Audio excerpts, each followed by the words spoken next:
Vamos lá, pessoal, para a terceira parte desse vídeo. Desculpa porque, como o YouTube só aceita 15 minutos, se eu passar mais, eu tenho maior dificuldade de subir esse vídeo para o YouTube. Vamos lá. Já falei sobre a latitude, agora eu vou falar sobre a altitude e o relevo. Tá ok? Latitude é diferente de altitude. Tá? Só voltar aqui. Calma aí.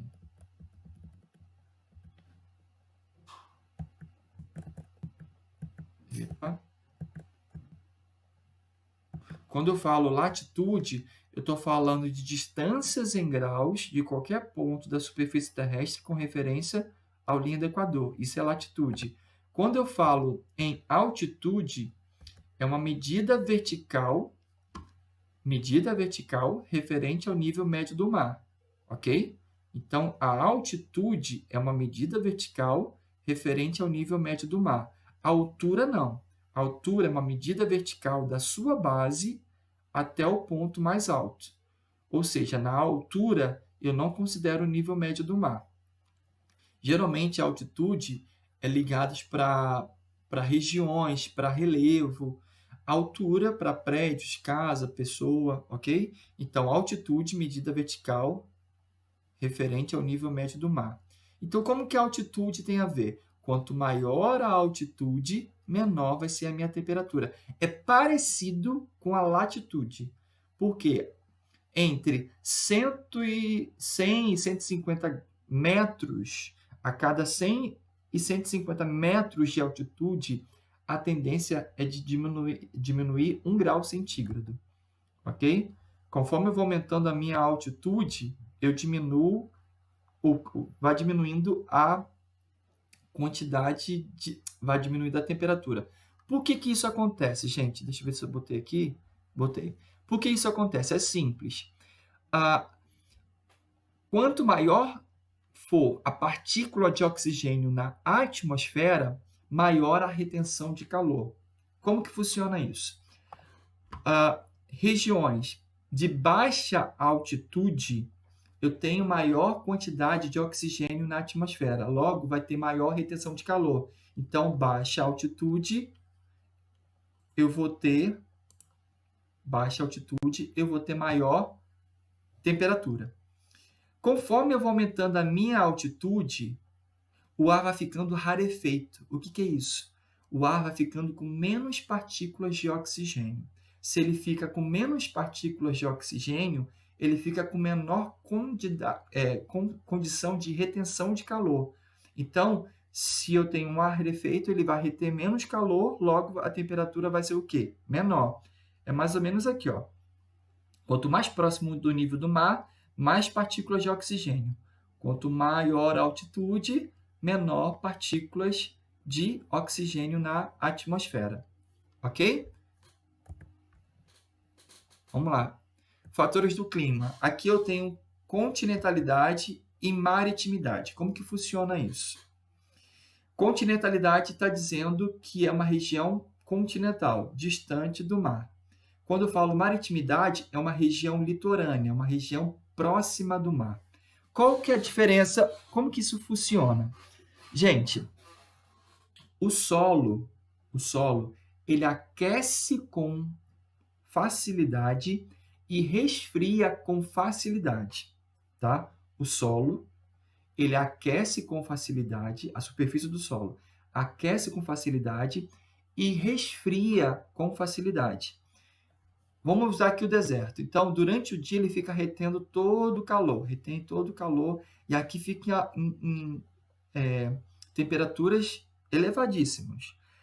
Quando acaba a radiação solar, que entra à noite, como é uma região que não tem umidade atmosférica, quase não tem produção de nuvens, o que acontece? Essa radiação solar, ela é repelida para a atmosfera, ela é retornada para a atmosfera de uma forma muito abrupta, muito rápida.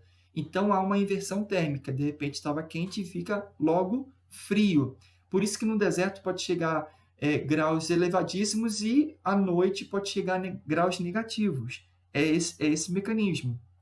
Então, com a continentalidade em cidades, regiões, países que são distantes do mar, tem esse princípio da continentalidade. Ou seja, eu tenho uma grande amplitude térmica. O que é amplitude térmica? É a diferença entre a temperatura mínima e a máxima registrada num dia. Por exemplo, a temperatura mínima num dia foi registrado 20 graus e a temperatura máxima naquele dia foi 40 graus. Então, a minha amplitude térmica foi de 20 graus. Ou seja, foi uma grande amplitude térmica. Eu cheguei a ter temperatura um pouco mais amena, uma temperatura muito elevada. Então, nessas regiões onde eu tenho a continentalidade, eu tenho baixa pluviosidade. Por que eu tenho baixa pluviosidade? Eu tenho pouca umidade atmosférica. Eu não tenho muita evaporação, ok? Então, eu tenho baixa umidade atmosférica, baixa pluviosidade e eu tenho uma grande amplitude térmica. E aqui acontece o oposto na maritimidade. Por que acontece o oposto? Porque a água, a superfície da água, ela aquece com dificuldade em comparação ao solo. Ela aquece com dificuldade e resfria com dificuldade. Ou seja, regiões praianas tendem a ter um clima muito mais ameno. Eu não sinto tanto bruscamente a diferença entre a mínima e a máxima do dia. Ou seja, na região onde a maritimidade ela influencia, eu tenho pequena amplitude térmica, ou seja, eu tenho uma pequena diferença entre a mínima e a máxima do dia, temperatura no caso. Então, por exemplo, durante o dia está lá a radiação solar caindo na água, e aquilo vai acumulando calor. Quando chega ao final do dia, o que acontece? O retorno desse calor para a atmosfera ele é de forma lenta e gradual, e ainda assim existem uma grande formação de nuvens em regiões assim, porque durante o dia teve muita evaporação. Então, há uma quantidade muito grande de umidade atmosférica. Logo, eu tenho também essa possibilidade do impedimento desse calor ele escapulir pela atmosfera, ele fica mais retido. Por isso que é muito comum, durante um dia muito quente, se você for perto de uma praia, no final do dia vai ter aquela brisa mais quentinha. Tudo é reflexo da maritimidade. Então, na maritimidade, eu tenho pequena amplitude térmica, eu tenho um clima muito mais ameno e eu também tenho elevada umidade atmosférica e grande nível pluviométrico. Ok?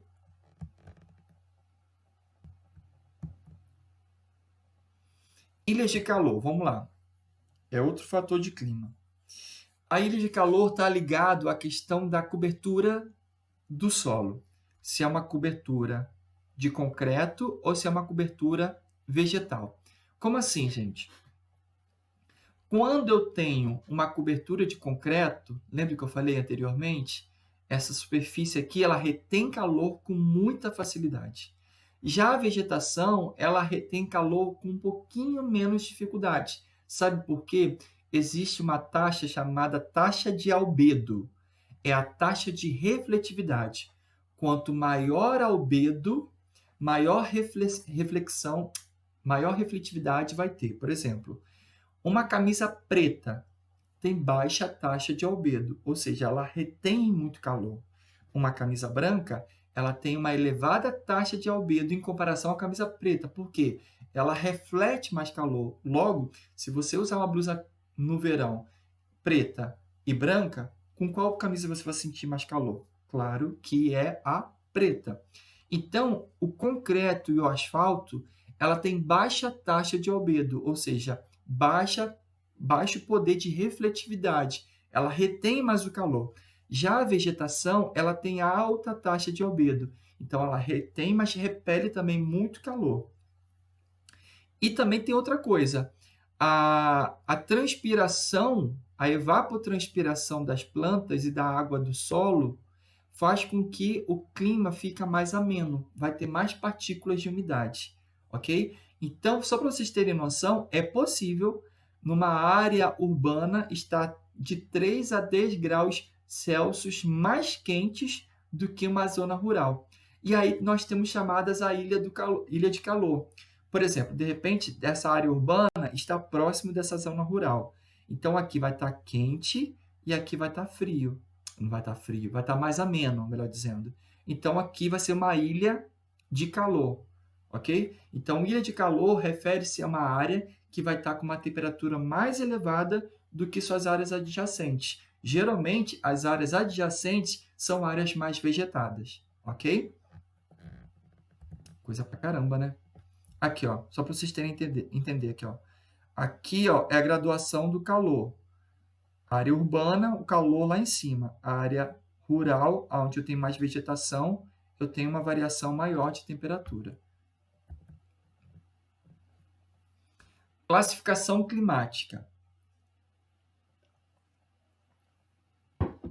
Essa aqui é a classificação feita pelos estudos, a partir dos estudos de Vladimir Peter Köppen, que considerou as características de temperatura, pluviosidade, que é chuva, associado à cobertura vegetal. Então, eu tenho temperatura, quantidade de chuva e cobertura vegetal. E aí eu tenho a definição dos tipos de clima encontrado no mundo. Eu tenho o clima equatorial, que é esse vermelhinho, que eu posso encontrar aqui, ó, nessa região próxima à linha do Equador, onde chove mais. Vocês vão perceber o seguinte, que o clima tem ligação direta com a vegetação. Clima tropical, que é abaixo do equatorial e acima do equatorial. Desértico, aqui, ó, nesse grau 30, mais ou menos. A gente vai entender na dinâmica das massas de ar, como que vocês vão perceber que essas regiões desérticas são formadas. Eu tenho semiárido, mediterrâneo, temperado, frio, polar e frio de montanha. Esses são os tipos climáticos encontrados em todo o globo terrestre, ok?